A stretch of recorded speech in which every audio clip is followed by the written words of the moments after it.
Welcome, everybody. Today, we have 2 Kings 10 through 12, as we're going to walk through together. And this is really the end of Ahab's family. It's been something we've been talking about for weeks now.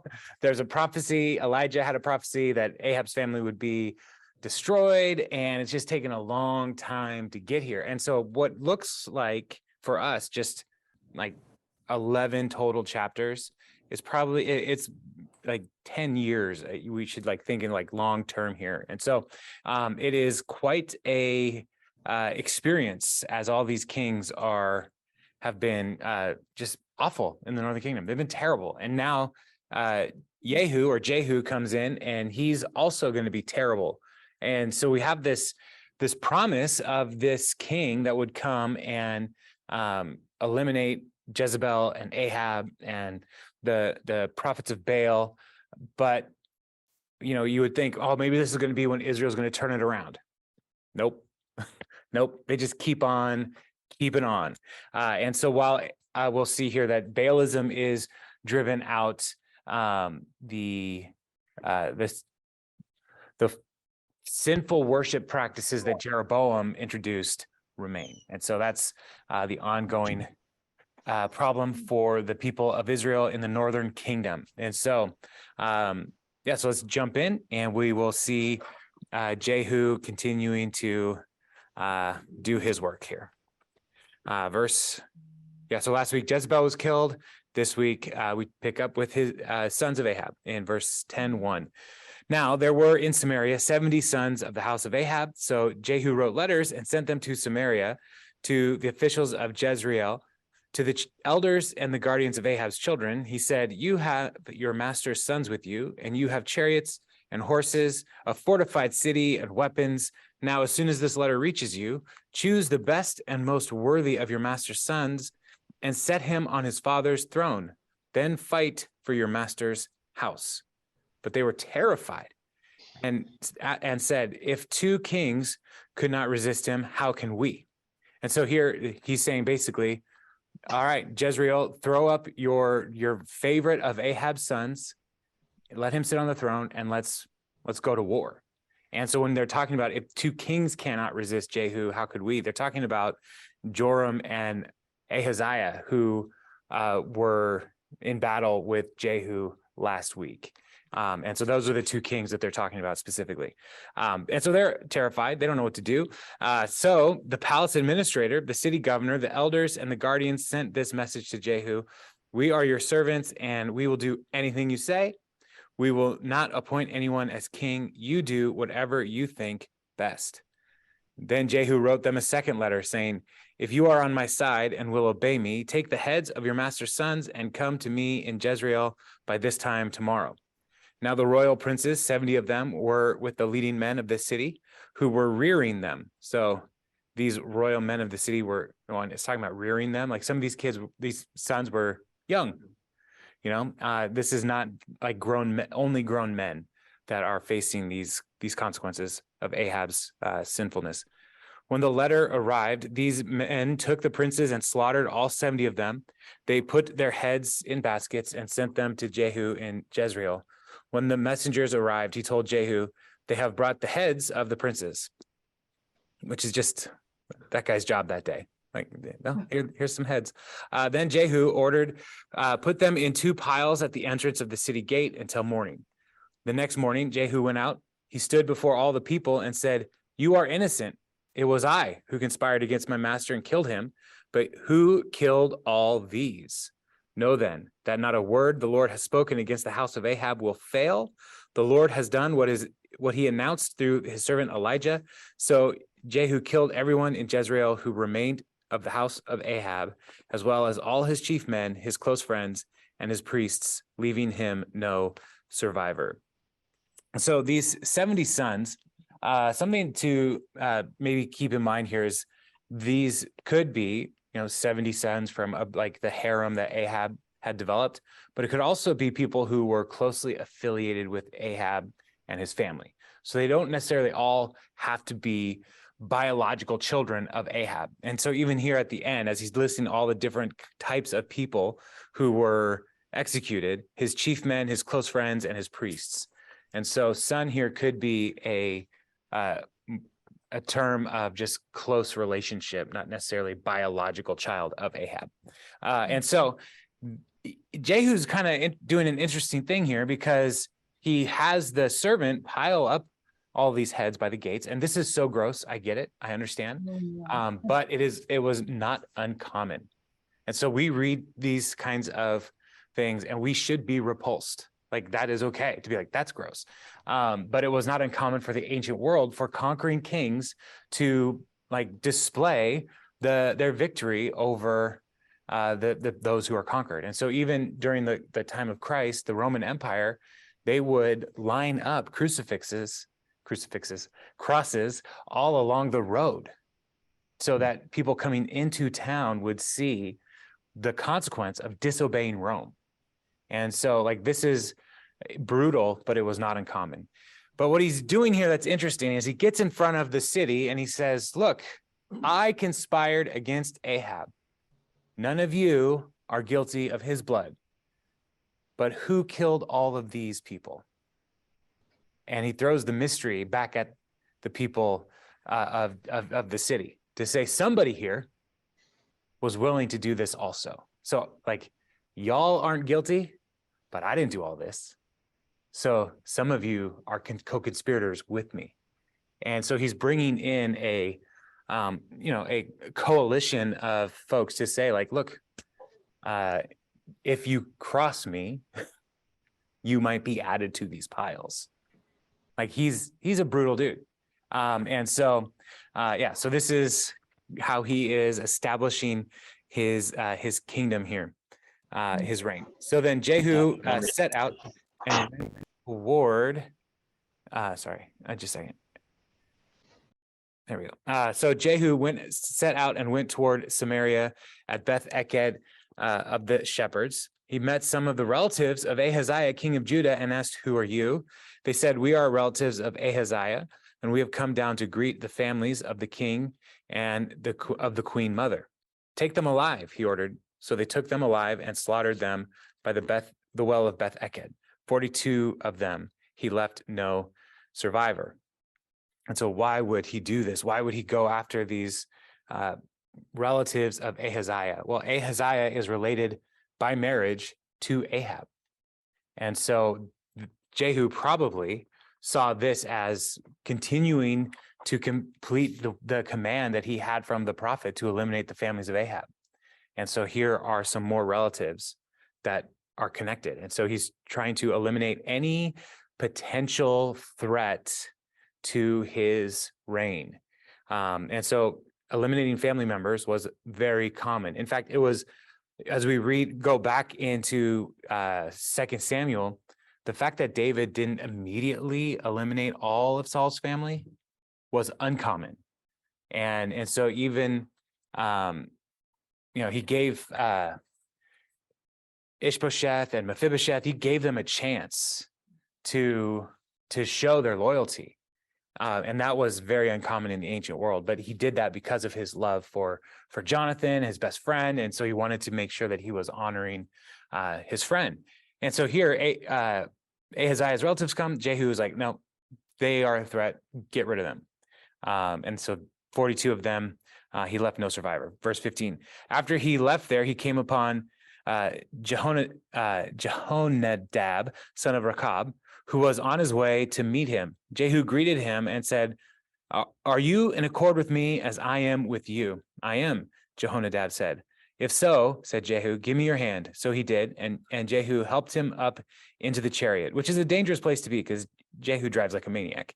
Jehu said, come with me and see my zeal for the Lord. Then he had him ride along in his chariot. When Jehu came to Samaria, he killed all who were left there of Ahab's family. He destroyed them according to the word of the Lord spoken to Elijah. And so this person, Jehonadab, is a part of a nomadic people in the land. And so they are connected to the Kenites, which we talked about several weeks ago, just kind of not really tied to any one place, and they were like metal workers, but they were traveling back and forth, and so Jehu here is saying, like, are you with me? Basically saying, like, I don't know where you're from, I don't know where you're going, but do you want to be on my team? And he's willing to be on his team. And so riding in the chariot with him is one of those symbols of unity. And so that's why this detail is included in here. We can read more about the Kenites if you wanted to. You can find them in 1 Chronicles 2:55, Judges 4:11-12, and Jeremiah will talk about Jehonadab as well in chapter 35 of Jeremiah, if you're interested in that, and we will get to that in the future. So it's one of those peoples in the Old Testament that kind of like, and specifically Jehonadab, who kind of shows up here, and he'll show up in other places as well, and trying to like connect all the dots with him is an interesting thing to do, just because he is a kind of a mysterious person. But the unity that Jehonadab brings is just one more thing to kind of underscore the general dissatisfaction with Omri's dynasty. So Omri was Ahab's dad. And so from Omri on, like, people were not happy with this king. And so even this nomad was like, yeah, I want to be with a different king. There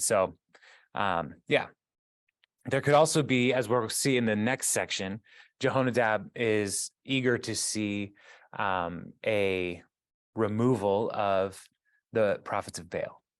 And so the Rechabites is what the Jehonadab's particular tribe is. They were ascetic. They were kind of like monastic and removed themselves from the luxuries of the world. And so they would have seen the Baal cult as going contrary to all the things of God. And so they probably were eager to see that kind of reform as well. So let's jump into verse 18 here with the servants of Baal being eliminated. Then Jehu brought all the people together and said to them, Ahab served Baal a little, Jehu will serve him much. Now summon all the prophets of Baal, all his servants and all his priests. See that no one is missing, because I am going to hold a great sacrifice for Baal. Anyone who fails to come will no longer live. But Jehu was acting deceptively in order to destroy the servants of Baal. Jehu said, call an assembly in honor of Baal. So they proclaimed it.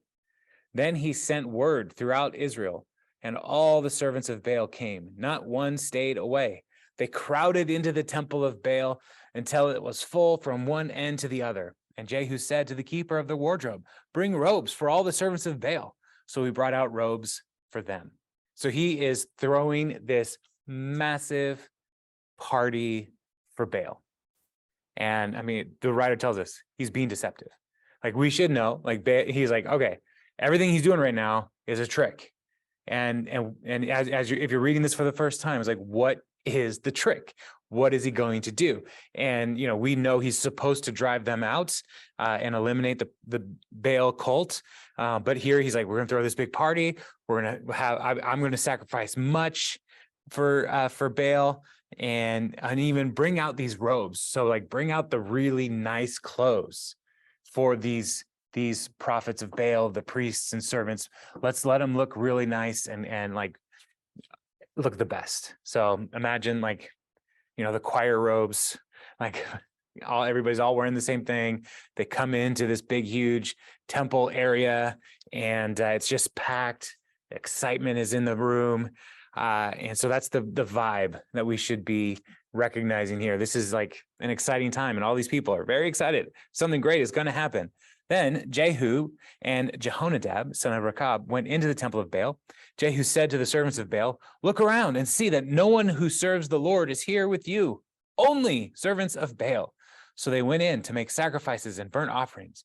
Now Jehu had posted 80 men outside with this warning: if one of you lets any of the men I am placing in your hands escape, it will be your life for his life. As soon as Jehu had finished making the burnt offerings, he ordered the guards and officers, "Go in and kill them, let no one escape." So they cut them down with the sword. The guards and officers threw the bodies out and then entered the inner shrine of the temple of Baal. They brought the sacred stone out of the temple of Baal and burned it. They demolished the sacred stone of Baal and tore down the temple of Baal, and people have used it as a latrine to this day. The Bible is full of just really interesting details. So here he has them all in one place, and so they're basically in a kill box. Like he trapped them all and had them all executed in that space. And so all of the most influential people in the Baal cult are now dead, but they don't just stay there. They then take the sacred stone, which is probably just a really big rock that is standing up on end like this, and they burned it. Now, you don't just burn a rock and expect something to happen. And so like the burning might have been thinking like purifying it of its uncleanness as an object of pagan worship. So like setting fire upon it and trying to purify it, but then they broke it apart and smashed it up. And so that's one of the ways that you would say, like, this is a sign to you that Baal has no power here.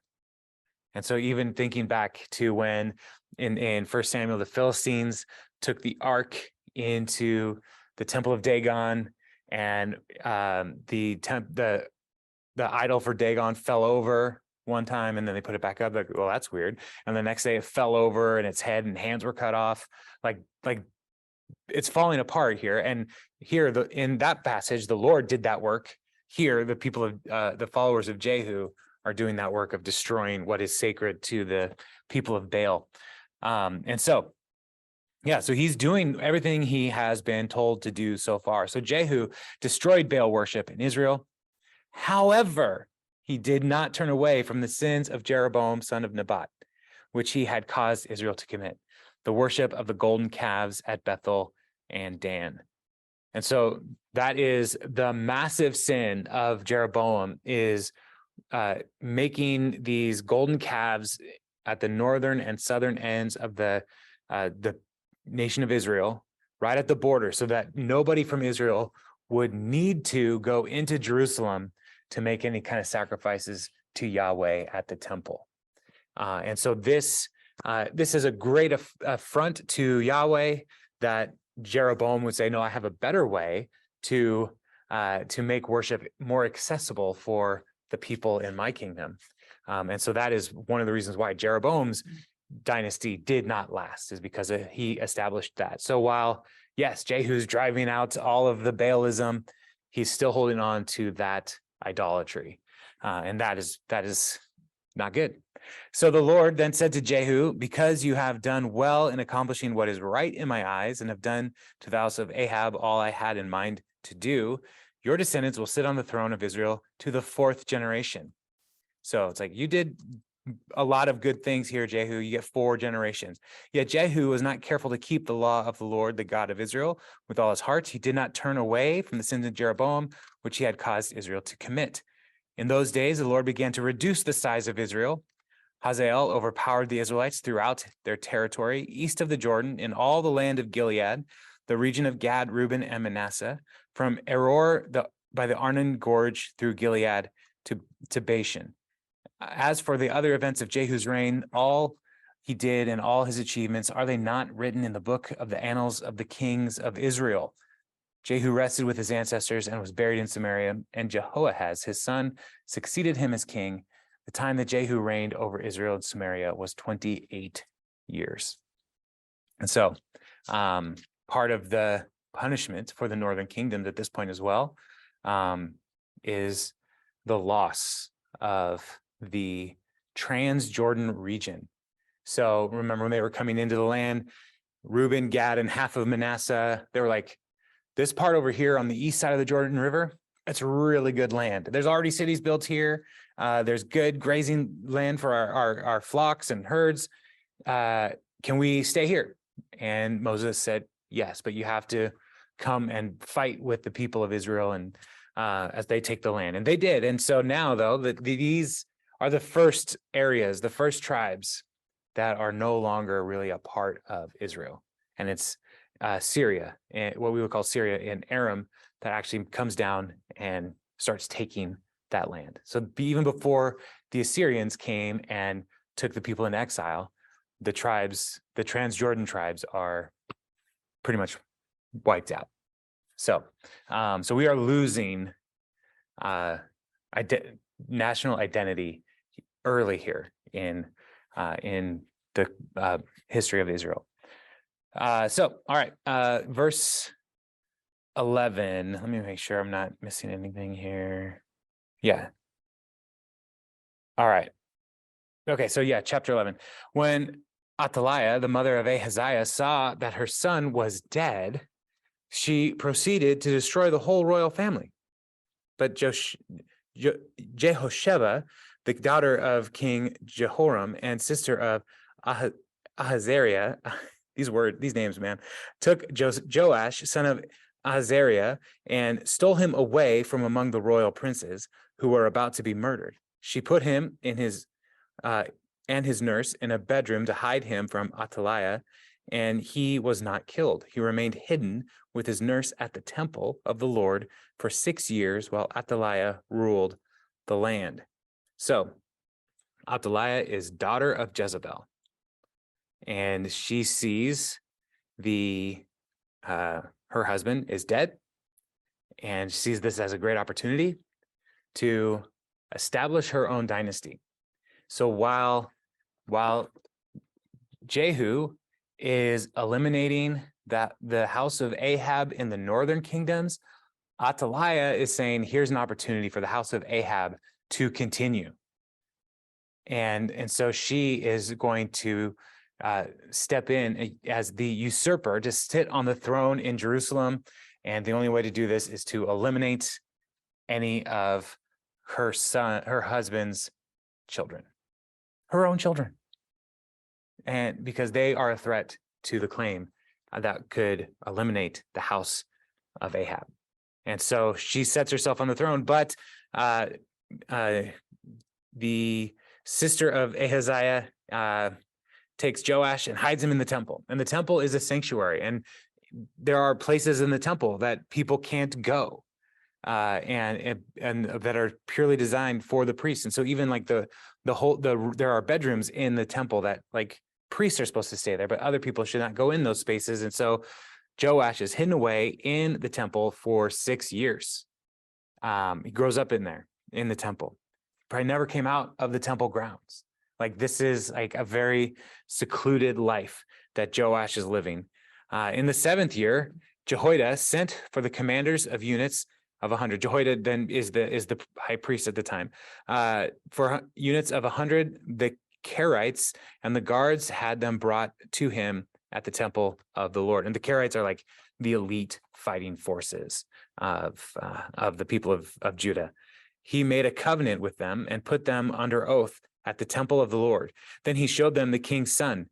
He commanded them, saying, "This is what you are to do. You who are in the 3 companies that are going on duty on the Sabbath, a third of you guarding the royal palace, a third at the Sur gate, and a third at the gate behind the guard, who take turns guarding the temple.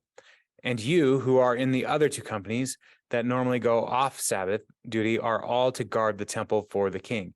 Station yourselves around the king, each of you with a weapon in hand. Anyone who approaches your ranks is to be put to death. Stay close to the king wherever he goes." And so he's basically saying, like, form up around the king and with all your swords pointed out. You're basically a giant porcupine right now.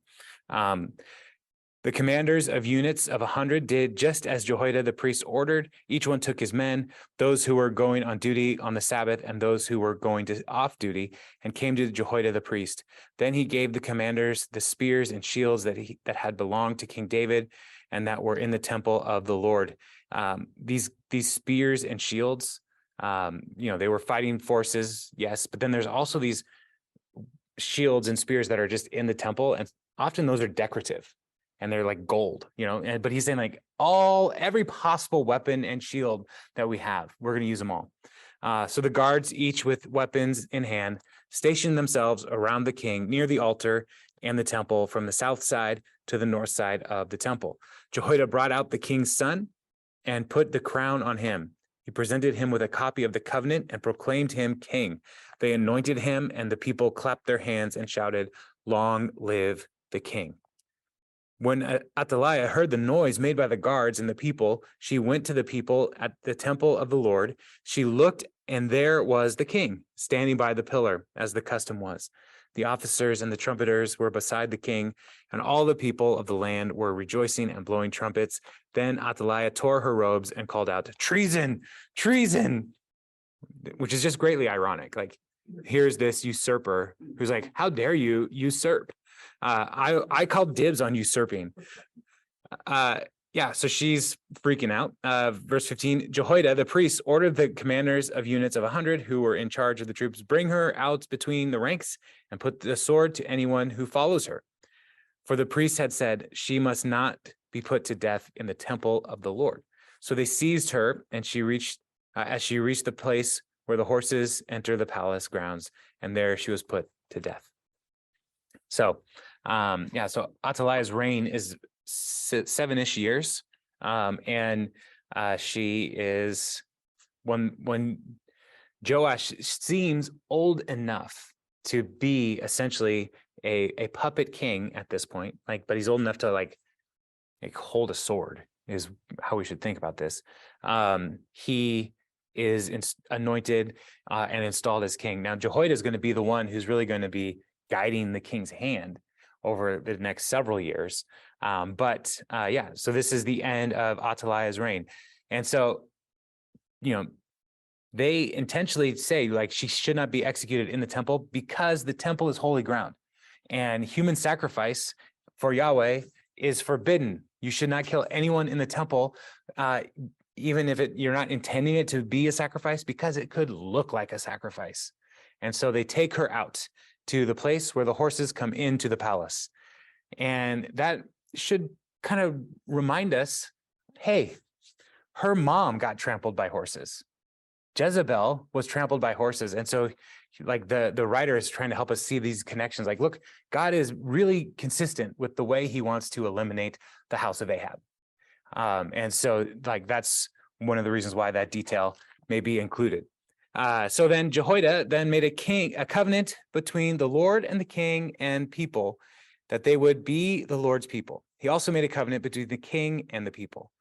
And these covenants, this is part of what the priest was supposed to do, was to maintain covenant relationship between God and the people. And so when we see him making these covenants, it really is a reminder, okay, he's really doing the reform. He's really doing the work that the priest is supposed to be doing all throughout the time.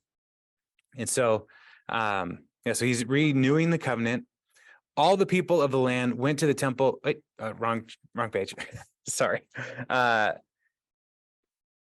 that's right. Yeah. All the people of the Lord of the land went to the temple of Baal and tore it down. They smashed the altars and the idols to pieces and killed Matan, the priest of Baal, in front of the altars. All right. Sorry. Yeah. So I got confused because there was another temple of Baal in the northern kingdom, but this is the first time we're being told, hey, there's a temple of Baal in the southern kingdom too. And so while the southern kingdom is not as bad, in heavy quotes, not as bad as the northern kingdom, they were still being influenced by Baalism. And a lot of this Baalism probably came when Athaliah was queen, when she was sitting on the throne, because this was her mother's religion, and she just kept it coming into the land. And so they do this similar act of destroying the temple, tearing down the altars, and eliminating the priests of Baal. Then Jehoiada, the priest, posted guards at the temple of the Lord. He took with him the commanders of hundreds, the Kerites, the guards, and the people of the land. And together they brought the king down from the temple of the land of the Lord and went into the palace, entering by way of the gate of the guards. The king then took his place on the royal throne. All the people of the land rejoiced, and the city was calm, because Athaliah had been slain with the sword at the palace. Joash was 7 years old when he began to reign. All right.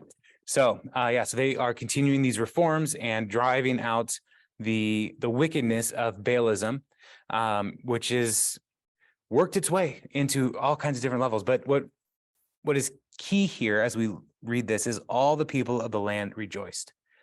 The wickedness of Athaliah was an oppression on the people, and to have her removed was a reason to rejoice.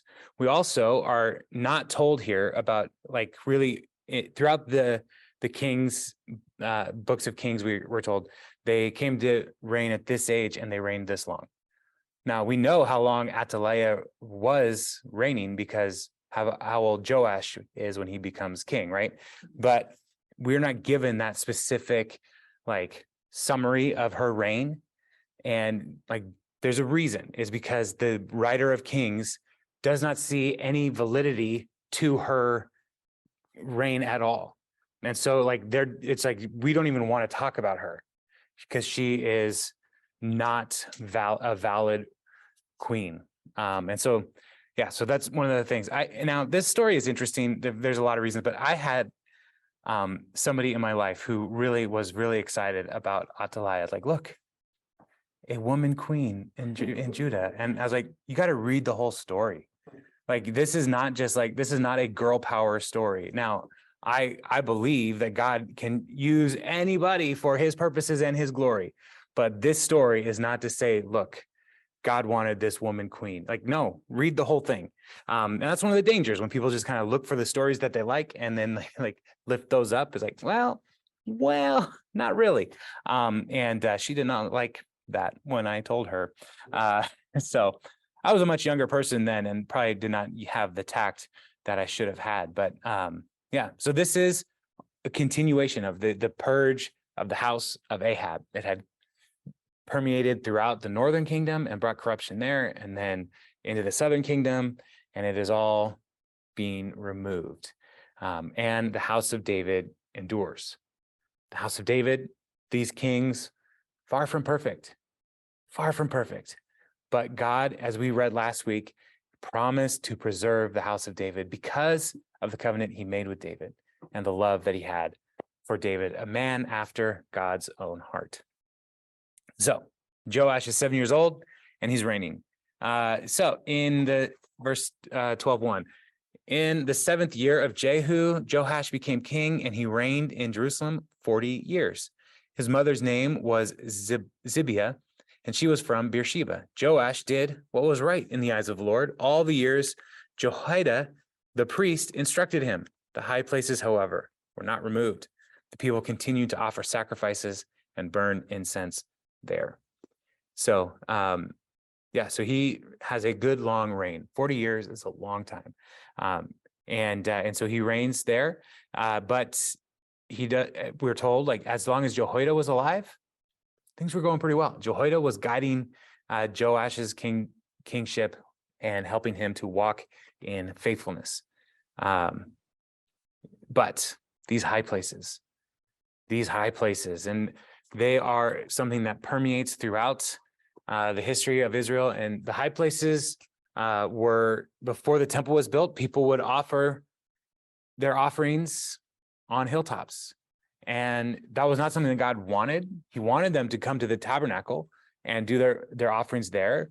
But people were looking at the convenience and the ease of going to the high place. And so it doesn't mean that they were worshiping false gods at all of the high places, but they could have been at some of them. So there's a nebulousness about what's going on in the high places. And so that's part of what God is trying to correct throughout, is like, no, come to the temple and just do the things, the offerings, the way God instructs. And as you do that, you will find blessings, is part of what the law around all of these offerings is trying to say. Like, if you will trust the Lord and just do these things this way, you will see his blessings in the land. But they endured. So verse 4, Joash said to the priests, collect all the money that is brought as sacred offerings to the temple of the Lord, the money collected in the census, the money received from personal vows, and the money brought voluntarily to the temple, let every priest receive the money from one of the treasurers, then use it to repair whatever damage is found in the temple. And so Joash looks around and he sees, like, over all these years, the temple has fallen into disrepair. Several years ago, one of his forefathers, he gave the treasuries of the temple to an invading king to say, hey, no, here, take this, go away. And it worked. But they have not been taking care of the land. And so the bronze may be burnished. There may be bricks that are weak and maybe falling apart. And there may be things going on. There's like, you know what? We need to start a capital campaign to raise some funds to fix the temple, because structures are expensive. And so it's been true forever. And so he's trying to do this. And part of the reason why the king is taking this responsibility is because the king is the one who sets taxes for the people, right? But also, like, his forefather, Solomon, built it. And so it's a part of the glory of the reign of the family of David is how well the temple is maintained. So he has a personal investment to say, my family built this. I want to make sure it is well cared for. And so yeah, he's like, whatever funds are coming in, use those to improve the temple. But by the 23rd year of King Joash, the priests still had not repaired the temple. Therefore, King Joash summoned Jehoiada, the priests, and other priests, and asked them, why aren't you repairing the damage done to the temple? Take no more money from your treasurers, but hand it over for repairing the temple. The priests agreed that they would not collect any more money from the people and that they would not repair the temple themselves. So for some reason, they are hesitant to spend the money on the temple. And like, the money is not like coins at this point. It really is just chunks of gold or silver or whatever, like, and a way to point appropriately, but it's not like they were putting in like $20 bills or $1 coins. Like, it wasn't like, it was just like things that they would then use to trade to get other services and goods, right? But they were hesitant, and it could be that maybe they were seeing how expensive the market was, and they were waiting for lumber to come back down. And so I don't know what was going on, but they were hesitant, and the king is annoyed. It's like, hey, I told you to do this thing, do it. There may also be an element where the priests are supposed to kind of operate separately from the king. And so there may have been a little bit of, you don't tell us what to do. Could have been a part of it. And so the king gives them further instructions saying, stop collecting money, give the money to the contractors.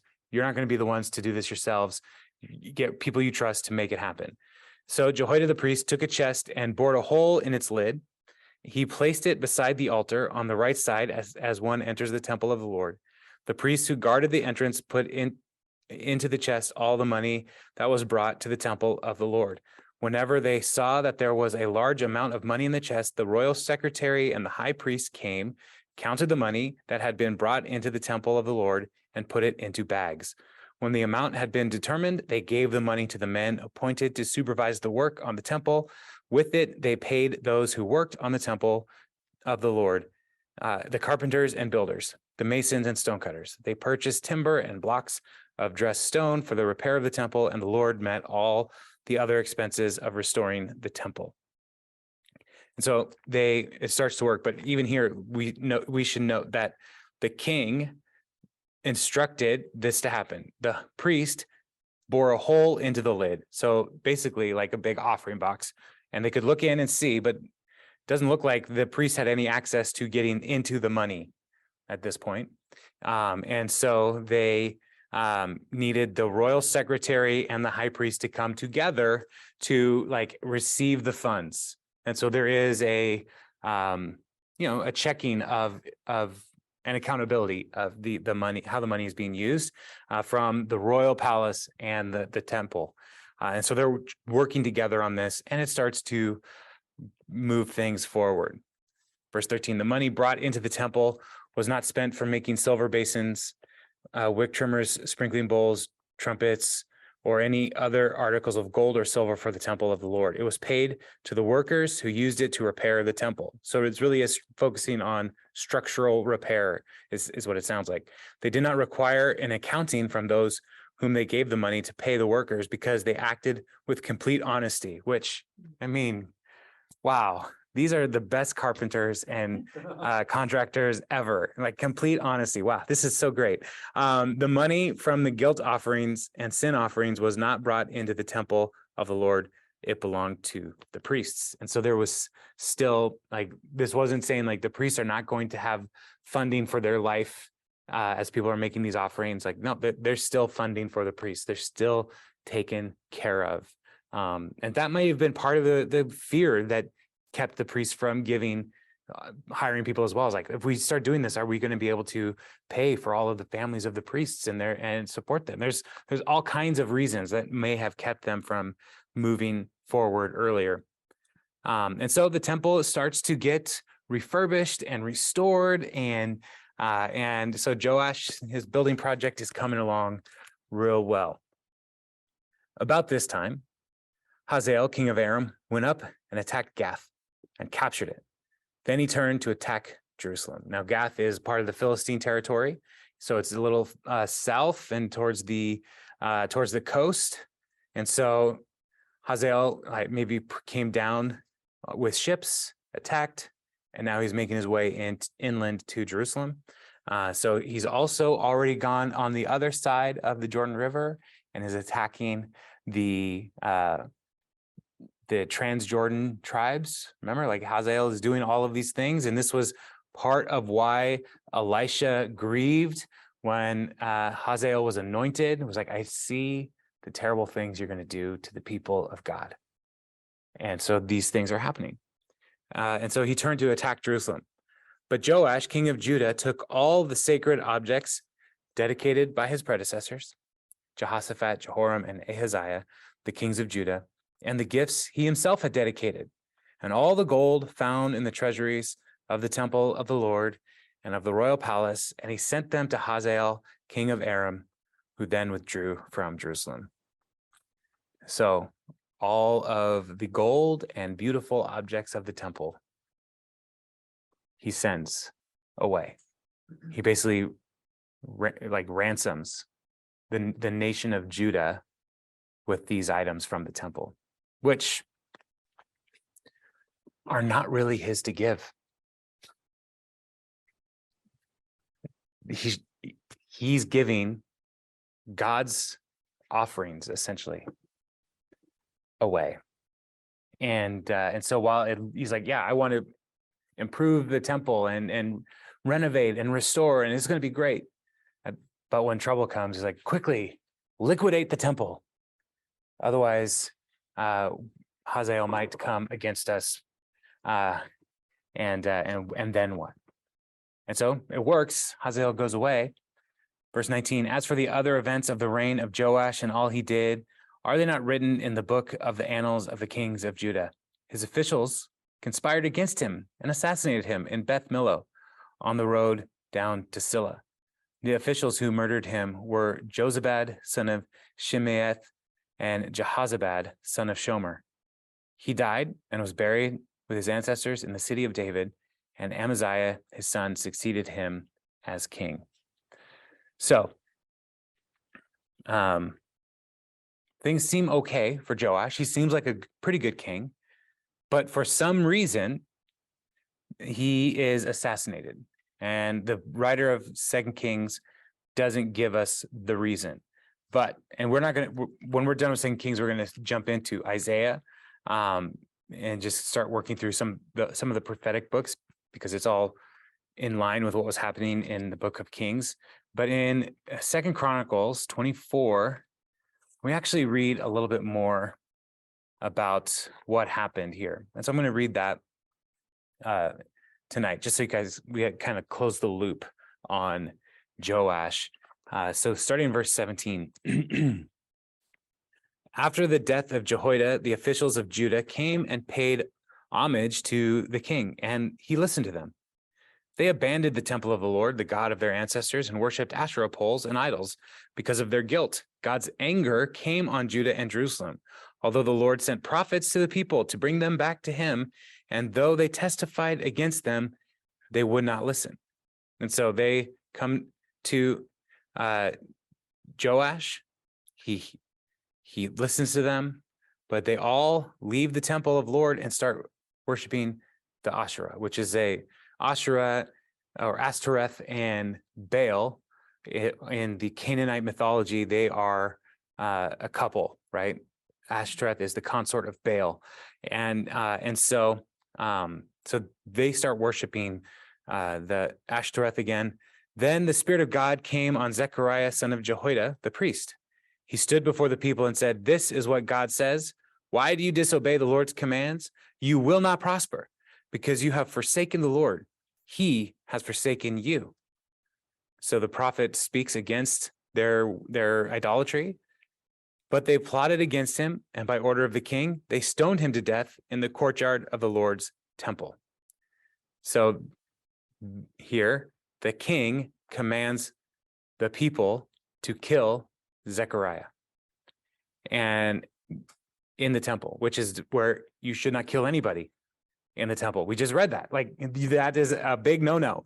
And so Joash is giving over to the popularity of the people. Like, I want the people to like me, and they want to start worshiping at the Asherah poles. I'm going to let them. And when Zechariah starts saying, don't do that, he says, well, let's just get rid of Zechariah. And so the wickedness of Joash starts to come up in his life because Jehoiada's influence is no longer guiding him. The priest is no longer leading the king. But so they plotted against Zechariah, and they killed him. King Joash did not remember the kindness of Zechariah's father, Jehoiada, that had shown him, but killed his son, who said, as he lay dying, "May the Lord see this and call you to account." At the turn of the year, the army of Aram marched against Joash. It invaded Judah and Jerusalem and killed all the leaders of the people. They sent all the plunder to their king in Damascus. Although the Aramean army had come with only a few men, the Lord delivered them into their hands a much larger army. Because Judah had forsaken the Lord, the God of their ancestors, judgment was executed on Joash. When the Arameans withdrew, they left Joash severely wounded. His officials conspired against him for murdering the son of Jehoiada the priest, and they killed him in his bed. So he died, and he was buried in the city of David, but not in the tombs of the kings. Those who conspired against him were Zabad, son of Shimeath, an Ammonite woman, and Jehozabad, son of Shimrith, a Moabite woman. The accounts of his sons, the many prophecies about him, and the record of the restoration of the temple of God are written in the annotations of the book of Kings, and Amaziah, his son, succeeded him as king. And so here so we get this bigger picture, like this conspiracy against Zechariah is what led to the downfall of Joash. And, Jehoiada, the father of Zechariah, did so much for Joash. And so he is, the judgment of God comes against him. And so he starts out good, doing good things, but then falls apart. And the falling really does remind us of King Saul, who was afraid that the people would leave him. And so he made an offering real quick while he was waiting for Samuel. Like, it's that kind of disobedience, the same kind of thing where, like, I listen to the people instead of the man of God who is guiding our people into following after the Lord faithfully. So that's the bigger picture of Joash and what happened to him. So we'll stop here. Any thoughts or questions on the passages that we looked at tonight? I have one. Yeah, Jane. Okay, I printed this list out of the kings. Yeah, perfect. Because I get so confused with the names. Okay, so I see there are two Ahaziah. I would say Ahaziah. Ahaziah, there you go. One is the son of Ahab, and the other one is Jehoram's son, Yes. that was married to Athaliah, who's the Ye- one that killed the rest of the family, Yes. right? Okay, so there's two separate guys. Right. Yeah. Okay, all right. I was just trying to get it in my head. Yeah. And so this is a period where there are a couple names that are repeated between the two Real kings. similar. And so like Joram and Jehoram are the same name, but the English translators here are doing us a favor by saying like, we're just going to spell one Joram and the other Jehoram so we can keep them straight because they're ruling at the same time. Whereas Ahaziah the first in the northern kingdom is ruling at a different time than Ahaziah the second. They're not totally lined up perfectly. And so, yeah, so there's some confusion for sure. And just wait, we're going to get another Jeroboam in a little bit. Great. So, Okay, Jeroboam, oh yeah, the second. yeah. Coming up. Jason? Yeah, just a second.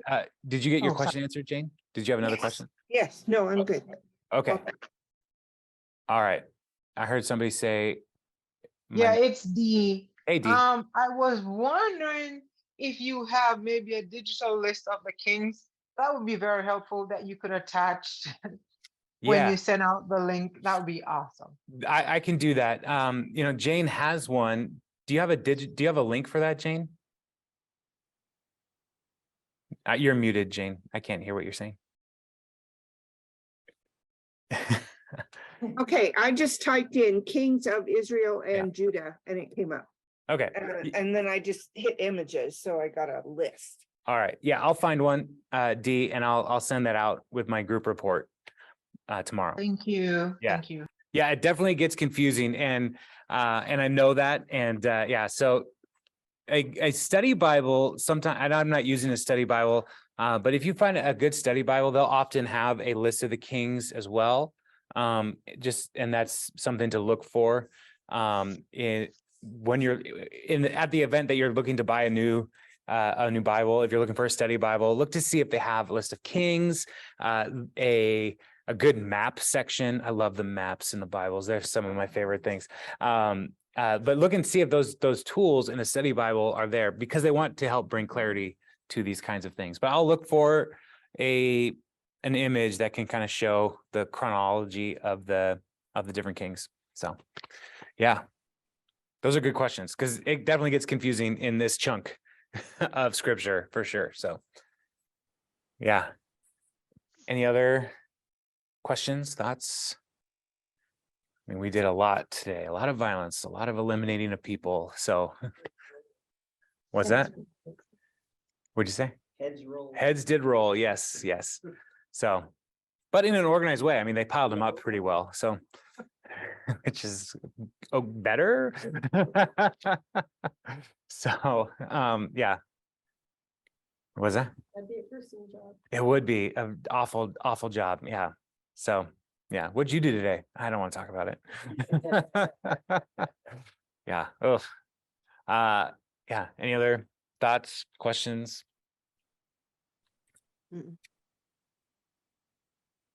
No? No. All right, y'all. Well, Ahab's family is gone. So there should be much rejoicing in the land. So next week, I think we'll be able to get through 15. So we'll do 13, 14, and 15. And we're going to start to see more turnover with kings happening. So there'll be a little quicker as we continue on. And I mean, we're coming up to the end of the Northern Kingdom. Yeah, well, 17 is going to be the last chapter with the Northern Kingdom. So yeah, so it's coming quick. All right. Well, y'all have a good night, and I'll see you Sunday. And yeah, if you have any questions as you're reading ahead this next week, be sure to write those down, and we'll talk about them. Okay, Talk to y'all these are later. available to view, right? Because I'm going to be gone next week. Yes, Sunday. So, yeah, I can view it. I'll get the email that I can right. view it. Yeah, I'll put it on the email. And then if you're not already, like you can subscribe to my YouTube channel and the videos are all there as well. And so just search for Jay Duman. I've been posting all those videos there. So if you want to go back, you can find them all. I have a playlist that has all of them from Genesis 1 all the way through. And so if you're not like having a hard time falling asleep, you can just hit play on that and just let that roll. Yeah, so that's there. And yeah, and I'll always include a link there on my email report as well to that YouTube video for that week. So, Perfect. all right. Thank you. Yeah, thank you. Have a good night, everybody.